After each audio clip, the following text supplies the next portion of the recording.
Welcome all of you in today geometry session. तो आज हम देखने जा रहे हैं प्रैक्टिस सेट 3.1 और 3.1 के जो पहले 7 प्रॉब्लम्स थे वो हमने लाइव सेशन में देखा है, जूम ऐप पे जो लाइव सेशन था उसमें। अब हम एक्सप्लेन करने वाले जो रिमेनिंग 3 प्रॉब्लम्स है from the practice set 3.1, that is problem number 8, 9 and 10। Okay, तो ये 8वां क्वेश्चन आज हम यहाँ पे लेने जा रहे हैं। 8 प्रॉब्लम नंबर 8, 8वां प्रॉब्लम। तो आप यहाँ पे नोटिस कर सकते हैं what is the problem is given, और ये जो प्रॉब्लम्स है वो हम सॉल्व कर रहे हैं bye using the properties of angle, sum property of triangle and the property of remove interior angle theorem also. तो इसके आधार पर हम प्रैक्टिस सेट 3.1 सॉल्व करने जा रहे हैं। तो यहाँ पर आपको नोटिस करना होगा कि इस फिगर में हमें दिखता है there are two sides which two lines which are parallel to each other, AB parallel to CD and PQ is there transversal. But again we have the information that is ray PT and ray QT are the angle bisectors of angle BPQ and angle PQD respectively. So prove that angle PTQ equal to 90 degree। इसका मतलब angle PTQ आपको 90 degree बताना है, वो right angle है, ये आपको prove करना है। लेकिन अवेलेबल इंफॉर्मेशन आपके पास है AB parallel to CD, PQ transversal, PT and QT are the bisectors of angle BPQ and PQD respectively। तो चलिए इसे कैसे प्रूव करते हैं यहाँ पे देख लेते हैं पहले। तो सॉल्यूशन में आपको प्रूव करना है angle PTQ equal to 90 degree.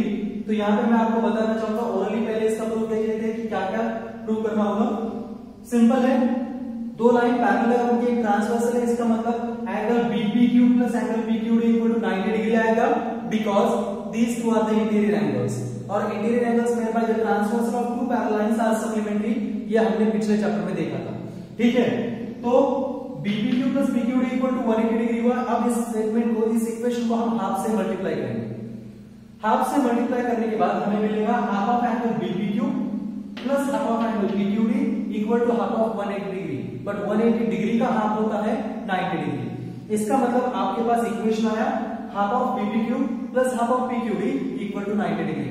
इसको इक्वेशन नंबर 1 कंसीडर करेंगे हम। अब इसके बाद PT बाइसेक्टर है एंगल BPQ का, इसलिए हम कहेंगे that is angle TPQ is half of angle BPQ, क्योंकि बाइसेक्टर दिए गए एंगल को दो इक्वल अनदर एंगल्स में डिवाइड करता है, और वो दोनों इक्वल एंगल्स जो ओरिजिनल एंगल है उनके हाफ होते हैं। तो angle TPQ is half of BPQ, statement number 2। Similarly रे QT bisector of PQD, therefore angle PQT is half of angle PQD। Equation 3। अब हमको ये पता चलता है from first, second and third हम ये लिख सकते हैं that is angle TPQ plus angle PQD is equal to 90 degree. But अब इसके बाद इस स्टेटमेंट को और इस इक्वेशन को हम नंबर 4 देंगे। अब हम प्रूव करेंगे ट्रायंगल PTQ का। In triangle PTQ angle TPQ plus angle PQD equal to 90 degree, statement number 4 में ही है। तो by using the property of angle sum of triangle we can find out PTQ equal to 90 degree. तो चलिए अब यहां पे इसको लिखते हैं, ठीक है।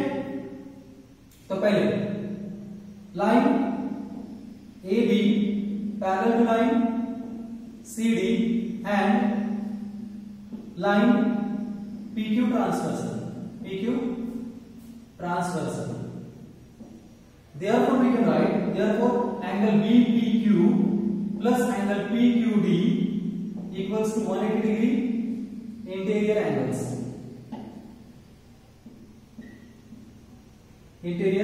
angles, So multiply this equation by half, multiplying by half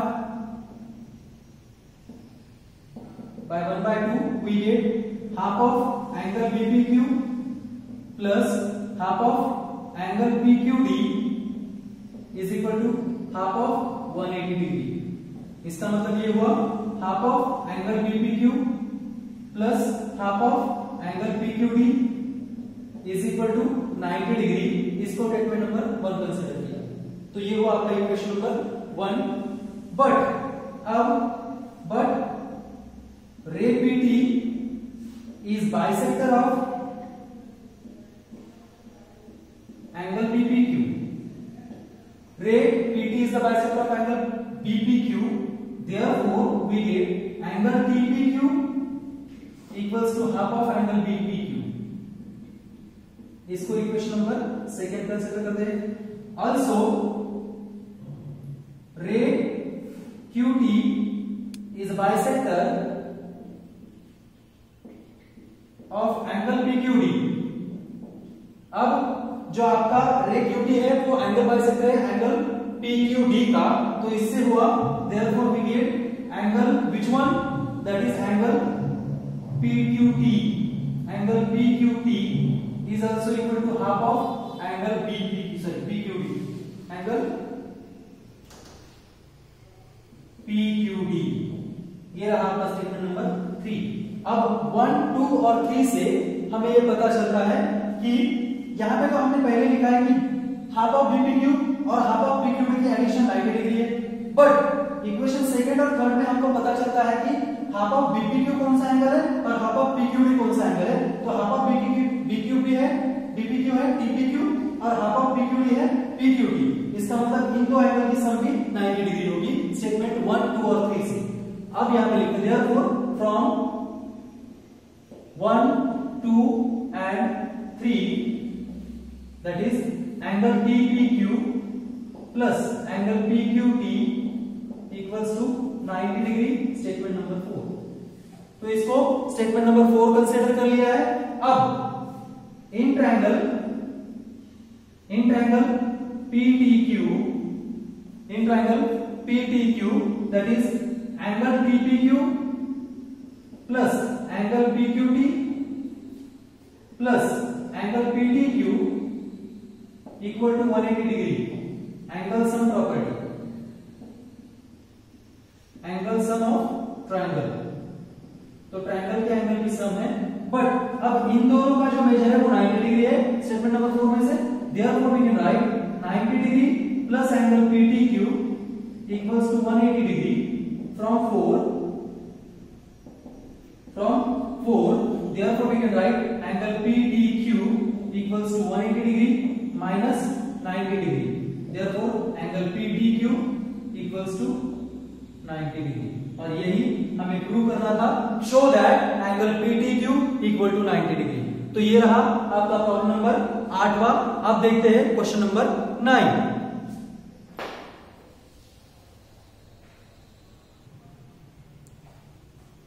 चलिए तो अब देखते हैं क्वेश्चन नंबर 9। सो हमें यहाँ पे एक फिगर है क्वेश्चन नंबर 9 में, और क्वेश्चन नंबर 9 है in the figure the measures of some angles are shown then find the measure of angle A, B and C। तो आपको एंगल A, B, C के मेजरमेंट फाइंड करने हैं, जो कि बहुत आसान है। चलिए सोल्यूशन लिखते हैं इसका। तो आप यहाँ पे इजीली फाइंड कर सकते हैं what is the measure of angle B, that is angle B is equal to 70 degree because vertically opposite angles है ये दोनों। अब इसके बाद आप मेजरमेंट फाइंड कर सकते हैं एंगल A का। Now angle A plus angle B is equal to 100 degree because by the remote interior angle theorem, क्योंकि 100 डिग्री का एंगल ट्रायंगल का एक्सटीरियर एंगल है। तो angle A plus angle B 70 degree is equal to 100 degree, therefore angle A is equal to 100 degree minus 70 degree is equal to 30 degree. तो ये रहा आपका measure of second angle A, ये है पहला एंगल B। अब हमें फाइंड करना है angle C। Now angle C plus 100 degree is equal to 180 degree, क्योंकि एंगल्स इन लीनियर पेयर, क्योंकि ये दोनों लीनियर पेयर के एंगल्स हैं, angles in linear pair. Therefore angle C is equal to 180 degree minus 100 degree, therefore we get angle C is equal to 80 degree just.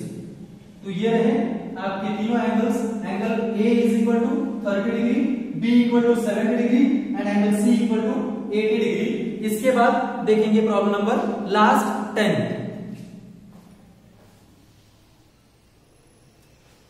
चलिए देखते हैं problem number 10 क्या कहता है। सो आपके पास यहाँ पे एक फिगर ड्रॉ की हुई है मैंने बोर्ड पे, और यहाँ पे इस क्वेश्चन में आपको बताया गया है line DE parallel to line GF, line DE parallel to line GF. Next, ray EG and ray FG are the bisectors of angle DEF and angle DFM respectively.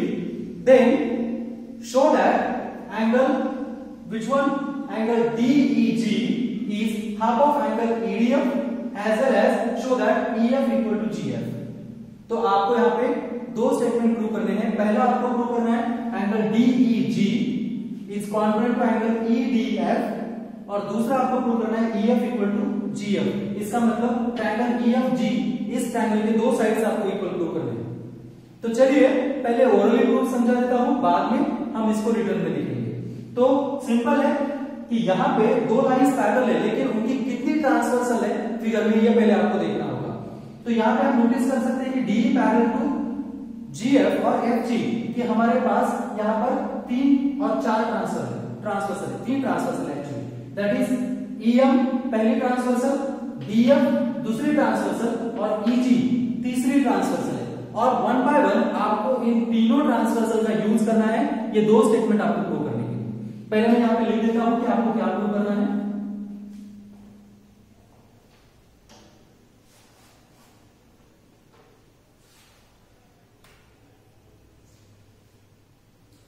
So to prove, first आपको prove करना है angle DEG is half of angle EDF. Angle EDF and second आपको prove करना है EF equal to GF. EF equal to GF, ये दो statement आपको prove करने हैं. तो चलिए अब मैं यहाँ पे इनका प्रूफ ओरली समझा देता हूं.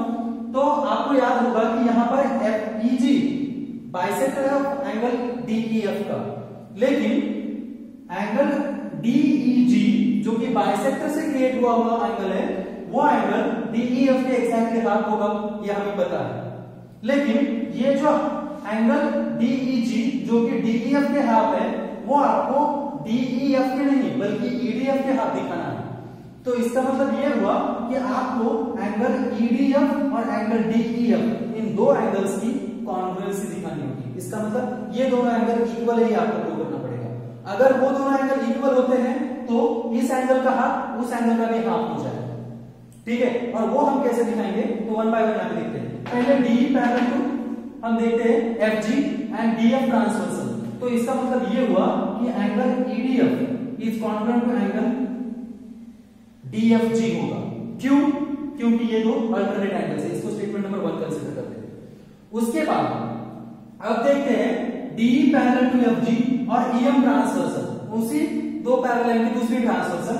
इससे आपको मिलेगा एंगल DEF, ये angle congruent to angle GFM इस एंगल से, क्योंकि अब ये दोनों angles corresponding angles made by the same parallel lines and their transversal है. ठीक है, ये हुआ दूसरा स्टेटमेंट.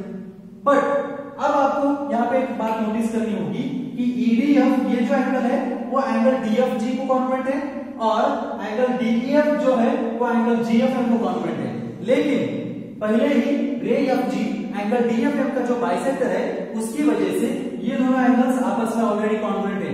इसका मतलब ये हुआ कि इन दोनों एंगल्स को दो अलग अलग एंगल जो इक्वल है वो एक दूसरे को भी इक्वल होंगे by the transitivity property of the congruence.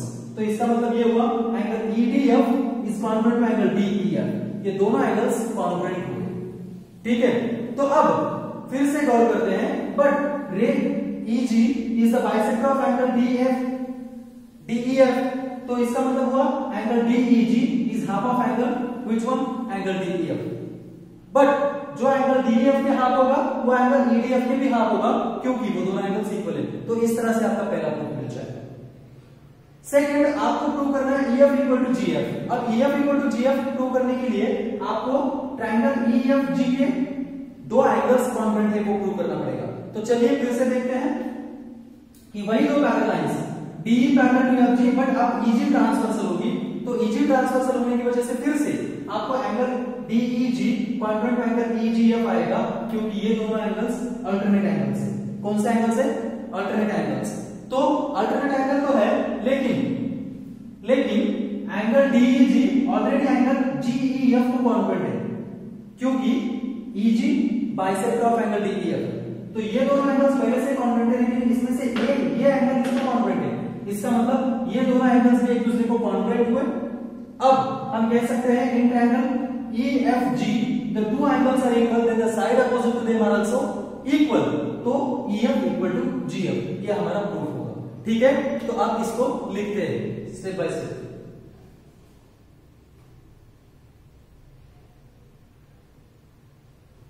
ठीक है, तो चलिए सॉल्यूशन। तो पहले प्रूव करते हैं D is equal to half of EDF। तो यहां पे D parallel to FG and DF transversal लेते हैं।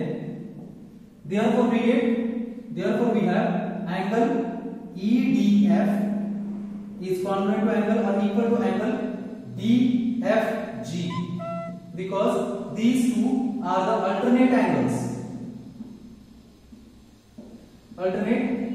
angles statement number 1।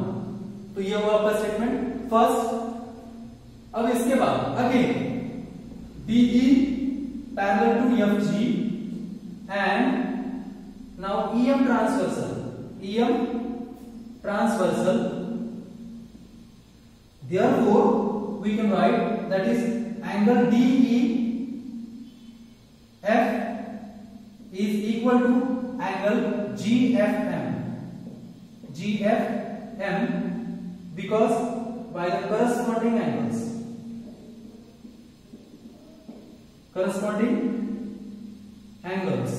ये रहा statement number 2। but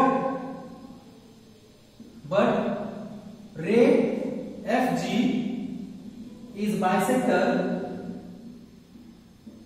of angle DFM, ये तो आपको गिवन है। therefore हम यहां पे लिख सकते हैं angle DFG is equal to angle GFM। ये रहा आपका स्टेटमेंट नंबर 3। अब यहां पे आप नोटिस कर सकते हो DFG यहां पे EDF को कॉन्ग्रुएंट है और GFM यहां पे DEF को कॉन्ग्रुएंट है, लेकिन ये दो एंगल्स ऑलरेडी एक दूसरे को कॉन्ग्रुएंट है। इसका मतलब ये दो एंगल्स EDF और DEF भी कॉन्ग्रुएंट होंगे। सो देयरफॉर हम कह सकते हैं from 1, 2 and 3 from 1, 2 and 3 angle EDF is equal to angle which one? Angle EDF equal to angle DEF। ये दोनों एंगल्स एक दूसरे को कॉन्ग्रुएंट आएंगे। इसको हम स्टेटमेंट नंबर देंगे 4। चलिए अब देखते हैं बट रे which one? EG is bisector of angle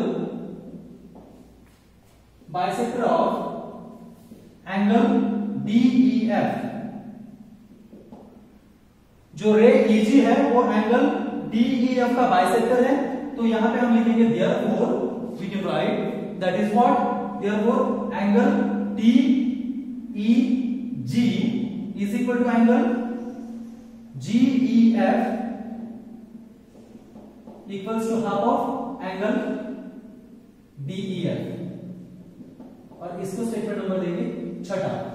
ठीक है, तो अगर EG बाइसेक्टर है DEF का तो एंगल DEG ये ऊपर का एंगल और एंगल GEF ये नीचे का एंगल, ये दोनों एंगल्स हाफ इक्वल हो गए as well as they are half to the angle DEF। ठीक है, तो इसको स्टेटमेंट नंबर 6 दिया। अब स्टेटमेंट नंबर 6 और statement number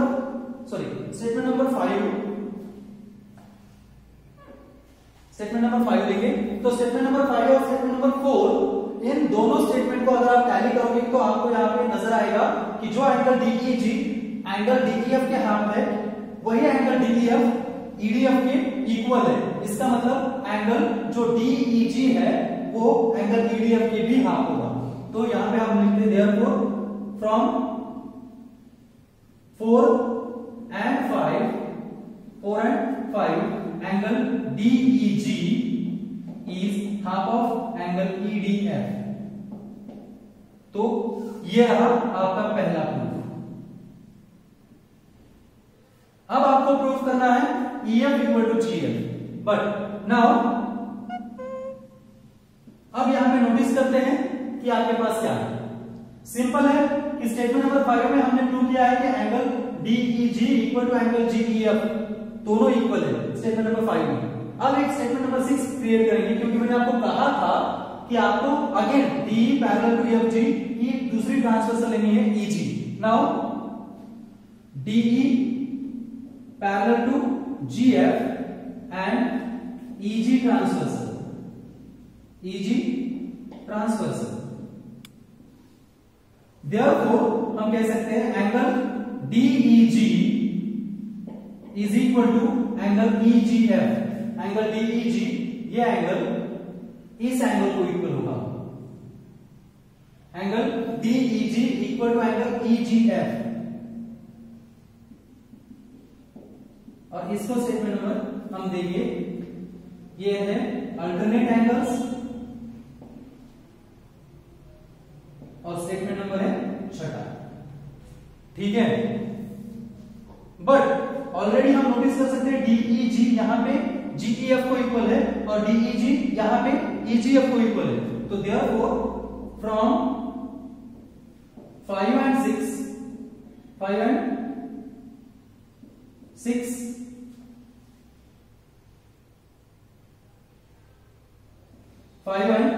6 we have angle GEF equal to angle EGF। ये दोनों एंगल अब इक्वल है, लेकिन आपको यहाँ पे दिखाई देगा कि एंगल GEF और एंगल EGF ये दो एंगल एक ही एंगल EFG के दो एंगल्स है। लेकिन हमने पिछले साल 9th में देखा था कि एक ही ट्रायंगल के अगर दो एंगल्स एक दूसरे को इक्वल होते हैं तो उनके अपोजिट की साइड्स भी एक दूसरे को इक्वल होती है। तो यहाँ पे हम लिख सकते हैं therefore we get EF equal to GF because sides opposite to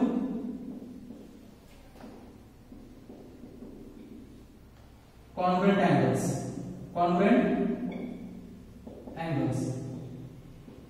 तो ये रहा आपका सेकंड प्रूफ, ये रहा आपका फर्स्ट प्रूफ, जहां पे EF इक्वल टू GF भी हमने प्रूव किया और angle DEG equal to half of angle EDF भी प्रूव कर दिया। अगर इसमें कोई दिक्कत है तो आप मुझे पूछ सकते हैं, ठीक है।